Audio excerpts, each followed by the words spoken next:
Thomas the Tank Engine and Friends, Wooden Railway Adventures, Episode 28, Disaster on Sodor.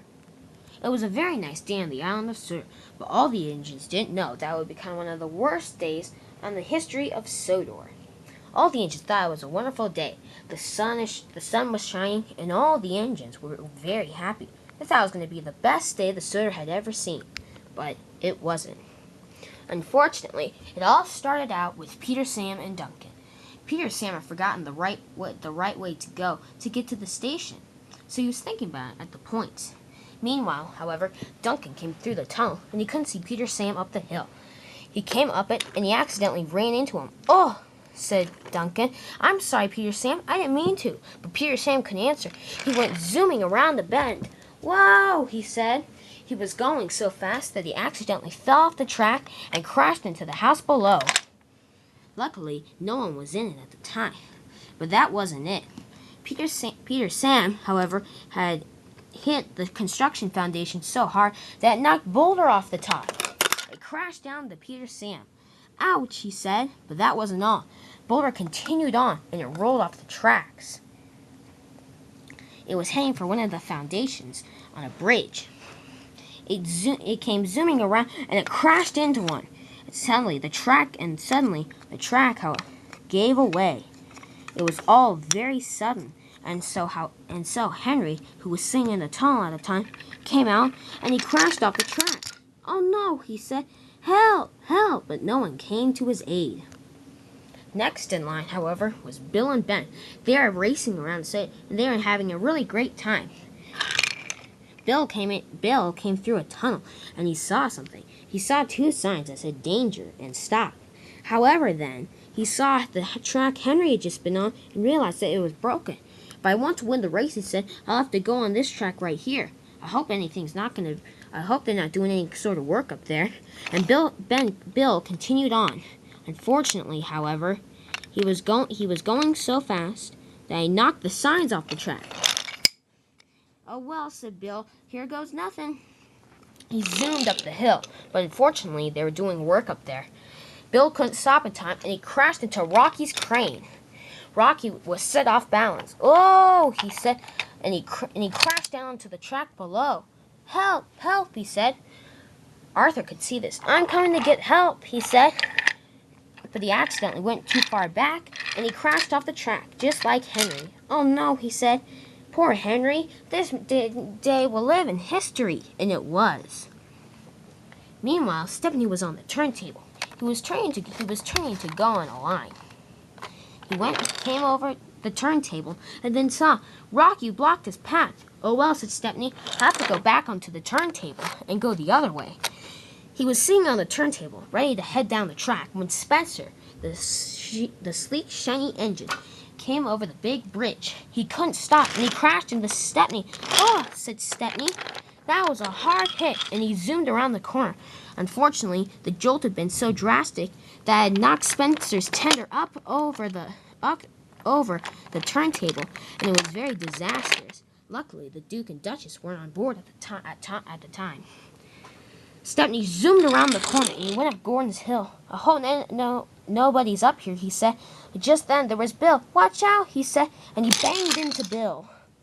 "Oh no," he said. "Be careful, Bill. Don't fall off the track." But Bill was running down so fast that he couldn't keep on the track. He crashed off the track. He expected to stop, but he didn't. He rolled through the grass and crashed into two foundations at the bridge. "Oh no," he said. Unfortunately, Thomas, Annie, and Clarabelle were passing over at the time, and suddenly the bridge gave away. "Oh no," said Thomas. "Watch out!" And he and his coaches crashed off of the line. They hit Thumper, and he wasn't very happy. Bill was very ashamed. Mavis, however, had seen enough. "I must go warn him at the docks," he said. "Help must be brought at once." She continued on her way to the docks. The docks was very peaceful at the moment, but soon it wasn't going to be. Mavis came down the line, and suddenly she realized she lost her brakes. "Oh no," she said. "Driver was right about getting that brake check, and that was so silly." "Oh," she said. She zoomed around the corner, and there was Wilbur in a siding with some precious cargo. watch out, said Mavis, and she honked her horn, but Wilbur couldn't hear. Oh no, she said. She went right into the sign, and she smashed through the brake van.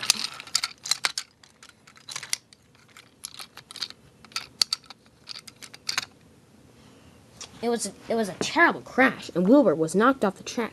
I'm sorry, said Mavis. I really am. It was all right, said Wilbur. Cranky had seen the entire accident, and he was shocked. Oh no, he said. That was very bad. He was so in shock that he forgot he was carrying a package. Salty, meanwhile, was shunting trucks. Cranky was such in shock that he dropped it. But then there was Salty down there. Ah, he said, a wonderful day, he said, shunting trucks in the yard. Nothing could go wrong. Ow, he said, that hurt. He was so in shock because he didn't know what it was. They bumped the trucks hard. Unfortunately, the truck's wheels were very old and they needed to be fixed. They came off the track and they crashed. One of the barrels had rolled off the truck, and Salty went to get help immediately. However, Bulgy came down the line. He was working very hard to stay on the road. When he saw the barrel, he began to freak out. Whoa, he said. He swerved all over the road and accidentally crashed into Duncan's Sodor dairy cars. Oh, I'm so sorry, he said. It's all right, said Duncan. I already caused another accident today. Yours wasn't as bad as the one I caused. Luckily, that was the end of the chain of events on Sodor that day. Sir Topham Hatt, however, was very displeased by all the engines, and he told them they were a shame to the railway. It took a couple of days to get the railway back in order, but Sir Topham Hatt both knew that all the engines were being very useful. The engines that had not been involved in the crash helped clean up the mess. Sir Topham Hatt was very pleased, and he knew all the engines on his railway were very useful engines. Now the engines on Sodor, however, know that to be very careful when pulling trains and stuff, so they not get caught up in a big crash. This day, said Sir Topham Hatt, will live in infantry because, do you have an idea, guys? I don't know, said Oliver. Yeah, said Percy. It's a very special day. I mean, I've never seen such bad crashes on Sodor before. I know, said Sir Topham Hatt. Anyway, this day will live in history for the Island of Sodor. And all the engines and road vehicles agreed.